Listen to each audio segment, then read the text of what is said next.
Antes de comenzar, señor presidente, quisiera rendir tributo a todos los actores que han hecho viable la paz en Colombia, en especial al presidente Santos y a los líderes de la FARC, pero también a todos los países garantes de este proceso.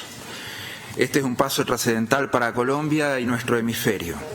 Es una muestra de que el diálogo, cuando se orienta hacia resultados tangibles, puede brindar dividendos para todos.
Que hay instituciones sociales, como se ha dicho, ya desde Platón. La OEA tiene que saber hoy si su Carta Democrática es un instrumento fuerte para defender los principios de la democracia o si es para los archivos de la organización. Ustedes definitivamente tienen la palabra. Tenemos que ser justos, porque de ello dependen las reglas básicas de nuestra convivencia. Debemos partir de la decisión que se tome hoy para ser responsables respecto a lo que entendemos que debemos ser como miembros de las comunidades políticas, por lo que la dimensión social de la justicia como virtud es la mejor forma de construir convivencia y coexistencia. Coexistencia entre nosotros porque compartimos valores y principios de la democracia, derechos humanos, desarrollo, seguridad.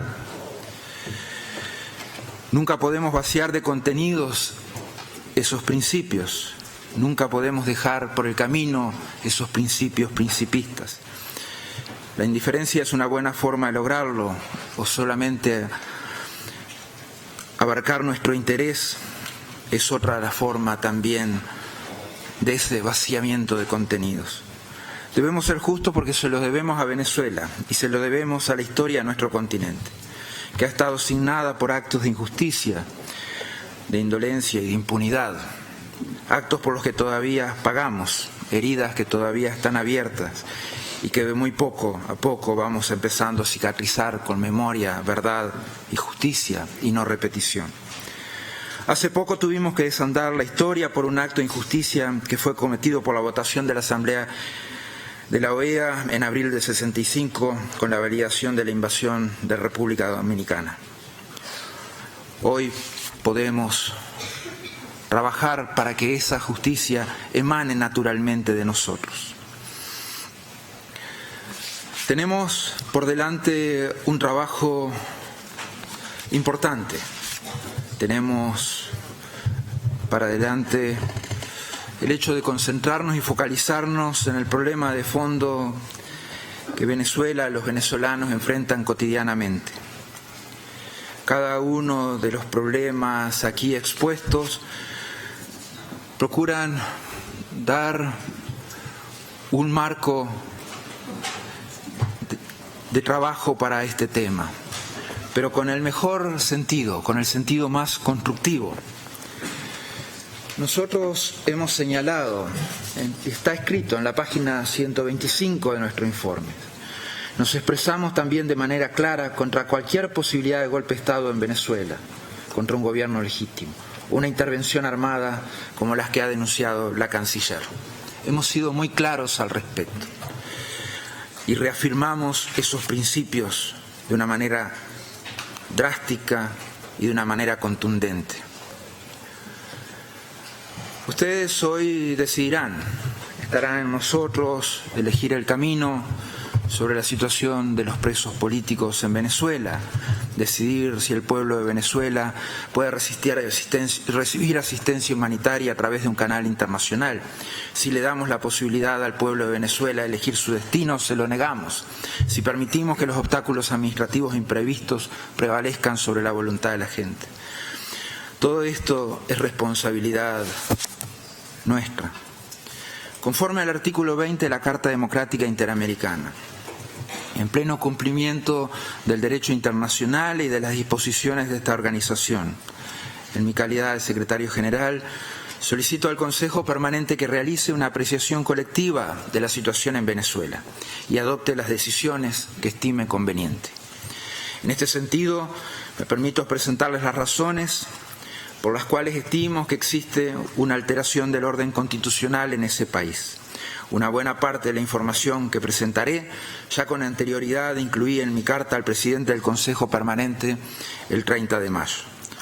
Hoy presentaré un informe actualizado, dado el rápido deterioro de situaciones en Venezuela. La defensa de la democracia es uno de los principales mandatos de la OEA y la base fundamental de las relaciones internacionales en las Américas. Estos principios están claramente plasmados en la Carta de la Organización de los Estados Americanos, en la Convención Americana sobre Derechos Humanos, en la Resolución de la Asamblea General 1080, Democracia Representativa, y en la Carta Democrática Interamericana, que es la verdadera Constitución de las Américas. Estos no son documentos que nos hayan sido impuestos. Como Estados miembros hemos elegido firmarlos, unirnos al consenso sobre los principios que definen quiénes somos, en qué creemos y cómo interactuamos con nosotros.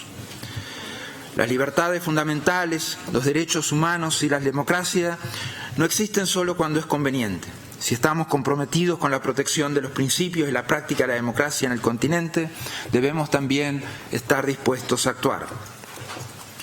Nuestra obligación es señalar los problemas donde quiera que estén, en particular cuando además existe una situación difícil.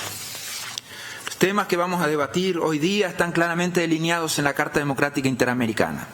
Es conforme a estas normas que consideramos que se ha alterado el orden constitucional en Venezuela.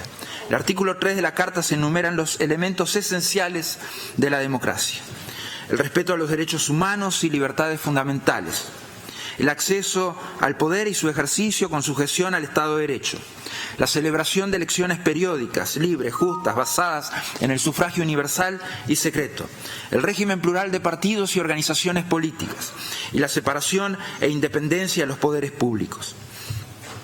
En el artículo 4 se delinean los componentes esenciales para el ejercicio de la democracia: la transparencia en las actividades gubernamentales, la probidad, la responsabilidad de los gobiernos en la gestión pública, el respeto por los derechos sociales y la libertad de expresión y de prensa.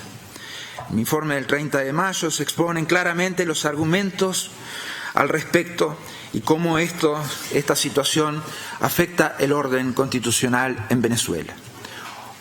Les pido que consideren vidas, salud, seguridad del pueblo venezolano a la luz de estos compromisos.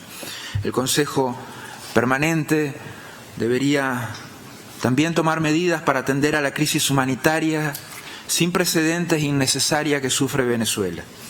El Consejo debería expresarse claramente sobre los presos políticos y los informes persistentes de tortura. El Consejo debería apoyar la voluntad del pueblo venezolano en su llamado a un revocatorio. Es conforme a estos principios que debemos actuar o no. Como decía Desmond Tutu, si eres neutral en situaciones de injusticia, has elegido el lado del opresor. La democracia es el gobierno del pueblo. Aquellos que han elegido representar al pueblo lo hacen para encauzar la voz de los ciudadanos en los procesos decisorios del Estado. El gobierno lo hace a través de la legitimidad que le han conferido el pueblo, los ciudadanos. Es un ejercicio público, una vocación de servicio para el bien común. No es un negocio en donde las personas buscan el beneficio o el poder. La ética política nos conmina a ser coherentes con nuestras palabras y nuestras acciones. Es mucha la tensión entre la ética y la política como para ensalzar a los líderes sin abusar del poder que se les confiere. Cuando los gobiernos y los políticos no cumplen con estas normas, vemos que los ciudadanos se frustran con sus líderes políticos. Al perder la confianza en sus representantes electos, los ciudadanos buscarán que sus voces sean escuchadas.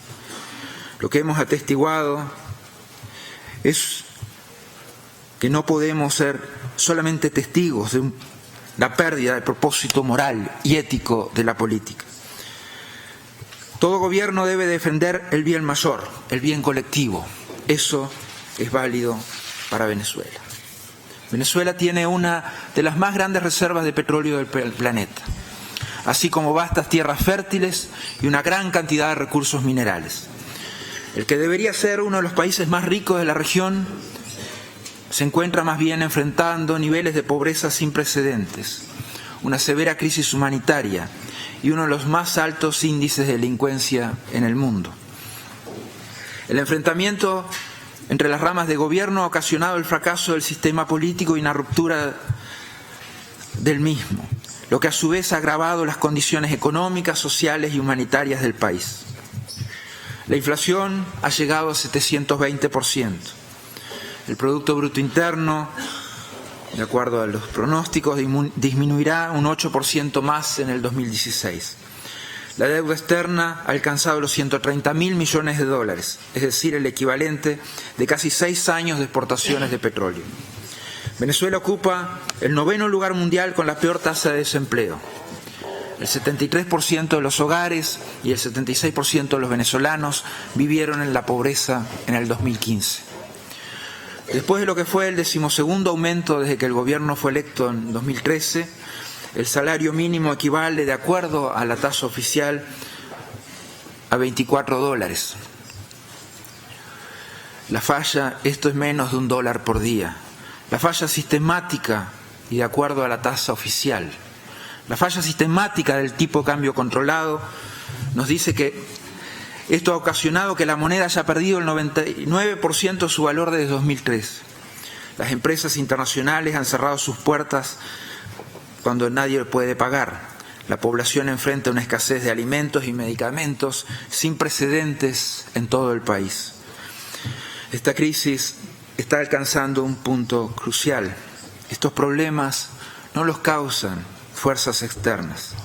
La situación que enfrenta Venezuela hoy día es el resultado de las acciones que ha emprendido y sigue emprendiendo desde el poder. Venezuela podría y debería ser uno de los países más prósperos e influyentes en la región. Pero es un estado plagado de corrupción, pobreza y violencia, y la población sufre las consecuencias. Es mucho más redituable para los negocios vender dólares subsidiados en el mercado negro que reabastecer los anaqueles de las tiendas. Esto lo paga el pueblo. La escasez de alimentos e insumos alcanzó el 82.8% en enero de este año. Desde 2003, más de 150 productos alimenticios han sido puestos en la lista de precios fijos que ha establecido unilateralmente el Poder Ejecutivo. En principio, los aumentos en los precios iban a la par de la inflación. Sin embargo, desde 2007 la brecha entre costos de producción y precios fijos ha crecido exponencialmente y, en consecuencia, muchos negocios han debido cerrar sus puertas. A fin de responder a esta escasez creada, el Estado ha intervenido cada vez más en la producción de alimentos, a través de la expropiación o nacionalización de productores de café, de ingenios azucareros, de productores de arroz y pasta, de Agrioslena, la principal compañía distribuidora de semillas, de Lácteos Los Andes, el principal productor de lácteos, de más de 10.000 hectáreas de ranchos ganaderos y lecheros, de por lo menos 5 productores de harinas de maíz, de fabricantes de aceites, de la empresa Polar, la principal cadena de supermercados de Venezuela. Esta escasez también ha dado lugar a una economía de mercado informal o negro de productos regulados. Eso definitivamente es una responsabilidad directa. Las comunidades más pobres fuera de la capital son las más afectadas. El 87% de los venezolanos declara que no tiene el suficiente dinero para comprar los alimentos que necesitan. Se requerirían 16 salarios mínimos para alimentar debidamente una familia. Un cuarto de la población vive con menos de 2 comidas al día. La desnutrición afecta a los más vulnerables y las tasas de mortalidad infantil están aumentando a la par que los problemas de crecimiento entre los niños. La falta de agua y electricidad se ha tornado común. La única presa hidroeléctrica del país ha alcanzado niveles críticos, pues el agua apenas llega 5 pies arriba del nivel en que las turbinas simples y sencillamente dejarían de funcionar. Ante esa falta de energía, las oficinas de gobierno e instituciones públicas solo abren 3 días a la semana. La falta de insumos básicos y sustancias químicas como el cloro para tratamiento de agua ha dado lugar a un aumento de las enfermedades que se pueden transmitir bacteriológicas, virus, por el agua. El sistema de salud en Venezuela enfrenta serios problemas respecto a equipos, doctores, medicinas. Los servicios médicos se encuentran debilitados por el deterioro en la infraestructura, la falta de mantenimiento y actualización de los recursos y equipo técnico, lo que agrava todavía más la escasez de medicinas e insumos. Los pacientes que requieren tratamiento deben aportar todo, desde papel higiénico, jeringas, medicinas hasta frazadas. Cuando se les acaban estos insumos, se interrumpe su tratamiento. La inestabilidad ha dado lugar a la emigración en masa de profesionales de la salud. Incluso ha cerrado la mayoría de los hospitales cuyo personal era de origen cubano. En enero de 2016, la Cámara de Industria Farmacéutica reconoció una deuda de $6.000 millones con proveedores internacionales. Las farmacias solo pueden surtir 7 de cada 100 medicamentos solicitados. El 27 de enero de 2016, la Asamblea Nacional de Venezuela declaró una emergencia nacional en el sistema de salud. El 5 de abril de 2016, la Asamblea Nacional promulgó una ley para atender la crisis humanitaria en salud. Con esta legislación se permitiría al gobierno venezolano buscar asistencia internacional para responder a la crisis de salud. El 9 de junio, la Corte Suprema la declaró inconstitucional. La situación ha pasado de ser desesperada. La violencia ha estado aumentando en las últimas semanas a medida que la escasez se hace intolerable. Se han reportado más de 250 casos de saqueo en este año en todo el país. Los transportes de alimentos, bebidas, fueron el blanco en el 81% de los casos de saqueo en sus rutas de distribución. El 19% restante ocurrió en centros comerciales y almacenes. Los embarques de alimentos ahora van acompañados de guardias armados, leales al Ejecutivo, protegiendo así las limitadas raciones de ciudadanos hambrientos. Martes pasado, mientras nos encontrábamos reunidos en la Asamblea General en República Dominicana, en Cumaná, más de 100 tiendas fueron saqueadas y destruidas, y se reportaron por lo menos 3 muertes. En el estado de Trujillo las manifestaciones ocurren todos los días, pues la gente protesta por falta de servicios básicos del gobierno. Esto incluye la trágica muerte de una niña de 4 años en un tiroteo fuera de un mercado en Guatire. Son estas pérdidas irreparables del aumento de la violencia como consecuencia del desabastecimiento. La falta completa de confianza en el aparato de seguridad estatal sirve de incentivo para que las comunidades tomen la justicia en sus manos. La Fiscalía ha abierto investigación en torno a 74 asesinatos presuntamente cometidos por tales grupos en los primeros 4 meses del año. Los índices de violencia y delincuencia han alcanzado niveles históricos. Las estadísticas oficiales del gobierno, que no son publicadas con regularidad, indican que en 2015 ocurrieron 58.1 homicidios por cada 100.000 personas. La sociedad civil cuenta 90 homicidios por cada 100.000 personas. En 2015 el número de muertes violentas fue superior en Venezuela que el registrado en Afganistán. De acuerdo a cifras internacionales, es el segundo país más violento del mundo. El 66.7% de la población se siente muy insegura o en cierta forma insegura. La escala de la victimización también ha aumentado drásticamente. En 2013, el 54.2% de la población decía que ellos ni ningún familiar habían sido víctimas de un delito. En 2015 esa cifra bajó a 10.6%. La penalización del Estado también es motivo de preocupación creciente. 3 de cada 4 venezolanos dijeron en una encuesta nacional que no creían que la policía podía protegerlos. 3 de cada 4. La policía, la Guardia Nacional, los jueces, los fiscales y el personal carcelario están involucrados de manera tácita o expresa en temas de delincuencia organizada, incluso secuestros, asesinatos, robos o narcotráfico. Las fuerzas paramilitares han sido acusadas de ejecuciones sumarias. No hay datos oficiales sobre las personas que mueren a manos de las fuerzas de seguridad. En los últimos 4 años, sí, podemos decir, 1.320 integrantes de fuerzas policiales y militares murieron. De ellos, 75% no estaban de servicio en el momento de su muerte. Este año ya se han notificado más de 109 muertes de integrantes de fuerzas policiales y de seguridad. Es un estado perpetuo de lucha civil y violencia. El colapso de una gestión de gobierno responsable y efectiva se ve exacerbado por la corrupción endémica.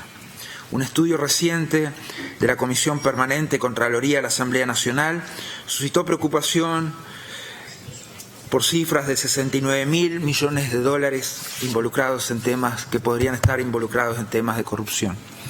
12 ex integrantes del gabinete del difunto presidente Hugo Chávez, todos mis respetos, han presentado quejas por la desaparición de ingresos derivados del petróleo del orden de 300.000 millones de dólares. La Transparencia Internacional clasifica a Venezuela en el lugar 158 entre 168 países evaluados en lo que se refiere a la corrupción. Es la posición más baja en el continente americano. Los países que están por debajo, es decir, Somalia, Corea del Norte, Afganistán, Sudán, Irak, son regímenes ilegítimos o países afectados, devastados por guerras prolongadas. El gobierno ha perdido la confianza del público, con 75% de los venezolanos considerando que hay hoy corrupción generalizada. Los derechos civiles y políticos son una clase de derechos que protegen las libertades individuales. Garantizan la participación de la persona en los procesos de adopción de las decisiones que las afectan, sin discriminación y sin represión. El gobierno venezolano ha creado un esquema que incluye la persecución en contra de quienes expresan opiniones contrarias. Hay prensa libre cuando la prensa realiza una sana cobertura de las noticias políticas. Se garantiza la seguridad de los periodistas y la prensa está protegida de presiones jurídicas o económicas indebidas. En Venezuela, los medios de comunicación dependientes son sujetos regularmente a procedimientos penales y administrativos, a la prohibición de viajar, a censura indirecta y al acoso. Los persiguen por publicar noticias o artículos con una óptica crítica. Disposiciones poco precisas relacionadas con la incitación al odio, la intolerancia o la incitación a la violencia, que se ha usado de manera discrecional para iniciar procedimientos administrativos contra medios de comunicación que cuestionan o impugnan acciones de gobierno, lo cual crea un ambiente de autocensura. Las licencias de difusión están controladas por un medio de proceso opaco y discrecional, al que nos podemos referir, y con frecuencia se las suspende o no se las renueva. Se controla el acceso al papel periódico. Se acusa a empresarios supuestamente vinculados al gobierno de comprar medios de comunicación, dándole cobertura periodística, un tono favorable al gobierno. En 2013, cuando el presidente Nicolás Maduro asumió el cargo según el Foro Penal venezolano, había 11 presos políticos. Entre enero de 2014 y 31 de mayo se denunciaron al Foro 4.253 detenciones, arrestos, encarcelamientos. Todos ellos vinculados a diversas protestas críticas contra el gobierno. Actualmente hay 1.986 personas a quienes se les aplican medidas restrictivas. Otras 94 están en la cárcel. Son Leopoldo López, Ledesma, los que están en la tumba. También son las personas utilizadas para hacer propaganda. Es el caso de Mani, un hombre de 54 años con 2 hijos, que era director de la cadena de supermercados Día a Día. Este domingo pasado, Francisco Márquez Lara y Gabriel San Miguel fueron detenidos arbitrariamente por la Guardia Nacional mientras viajaban al Estado de Portuguesa para apoyar el proceso de referendo revocatorio. Han sido interrogados extensivamente por la policía y por el Servicio de Inteligencia sin la presencia de sus abogados. El Grupo de Trabajo de las Naciones Unidas sobre Detención Arbitraria ha encontrado más de 300 casos de detención arbitraria en Venezuela. Desde 2014 se han denunciado al Foro Penal venezolano 145 casos de castigo cruel e inhumano, incluida la tortura.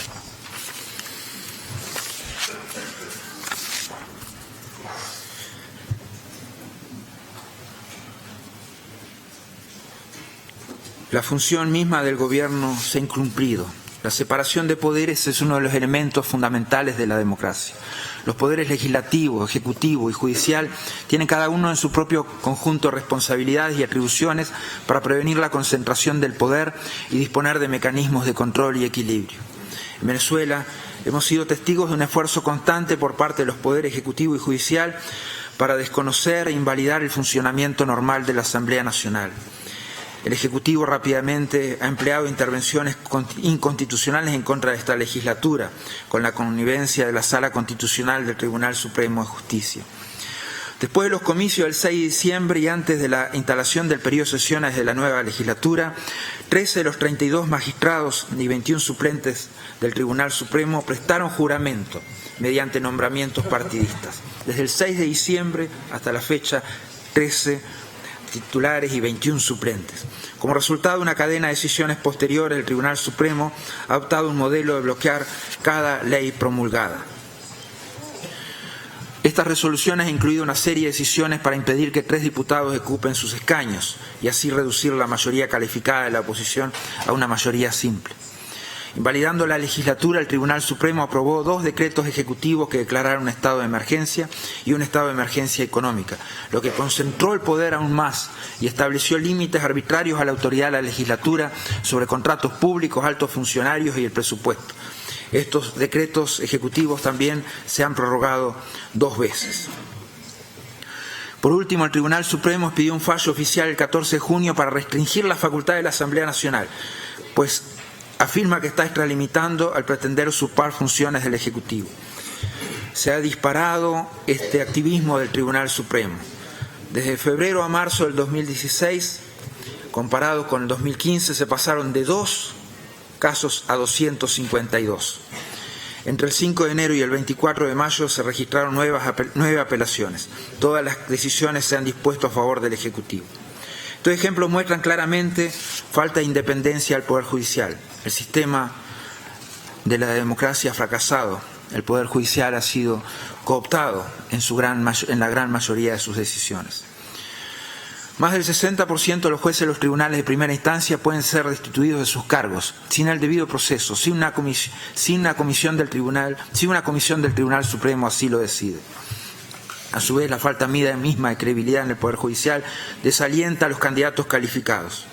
En una encuesta reciente, solamente el 31% de las personas respondieron tener un grado de confianza en su sistema nacional de justicia.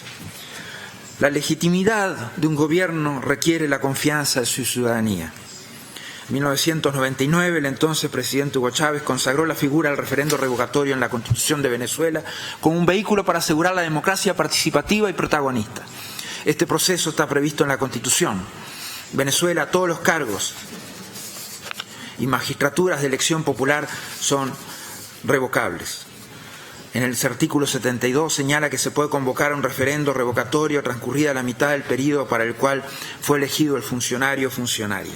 Si el referendo da como resultado de revocación del presidente durante los primeros 4 años, entonces se procederá a una nueva elección universal y directa entre los 30 días consecutivos siguientes. Si el plebiscito se llevara a cabo después de los primeros 4 años, el vicepresidente ejecutivo asumirá la presidencia durante el periodo restante. Debido a la falta de claridad en el proceso, incluso es imposible confirmar estas fechas. Para activar el proceso revocatorio se requieren las firmas del 1% de los electores que soliciten un referendo. Luego esa activación tiene que ser apoyada por lo menos por el 20%.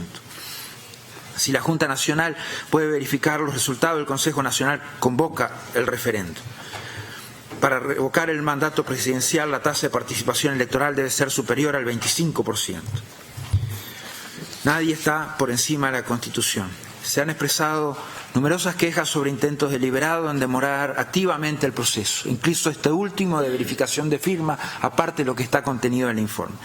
Demoras en la entrega de las planillas requeridas para reunir el 1% de las firmas, retraso en la verificación y validación del 1%, creación de 4 requisitos nuevos de digitalización, verificación, transcripción y auditoría, amenaza de difundir públicamente los nombres de quienes firmen en favor del referendo.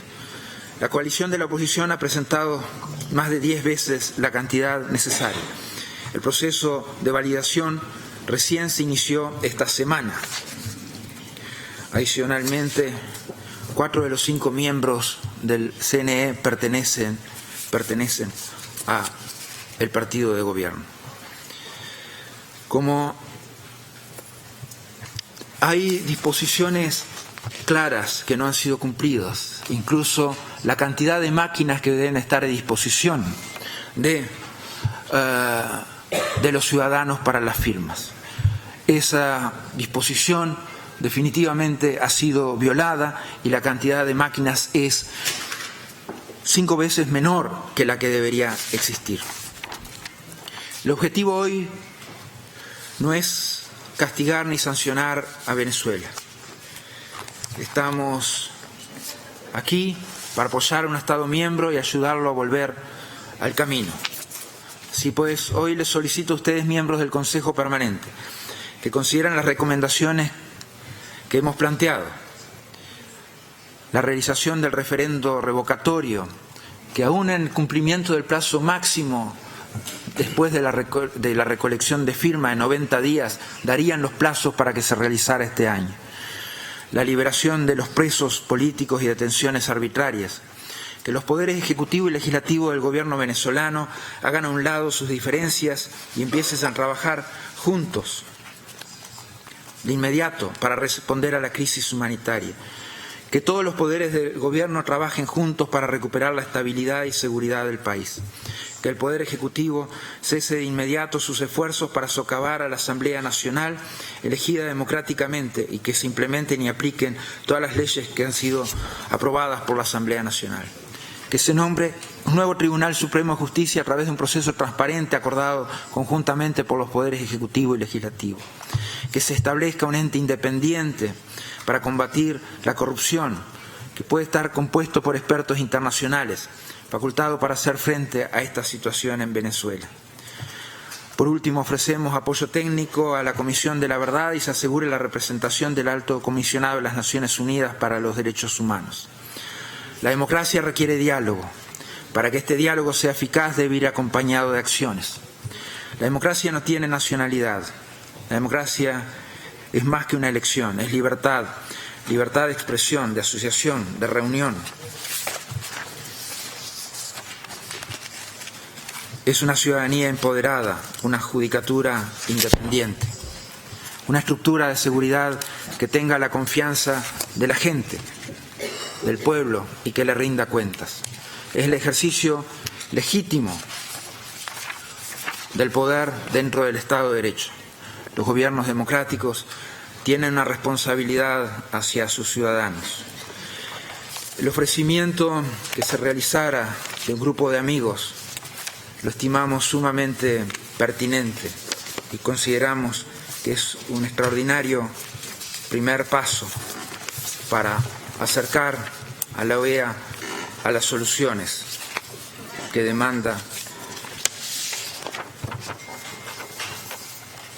la comunidad internacional. Agradezco especialmente la atención de todos ustedes en el día de hoy. Gracias, señor presidente. He hecho esto lo más breve y compacto posible, atendiendo a su solicitud. Obviamente que ha quedado muchísima más información para poner a disposición de los países. Gracias, señor presidente.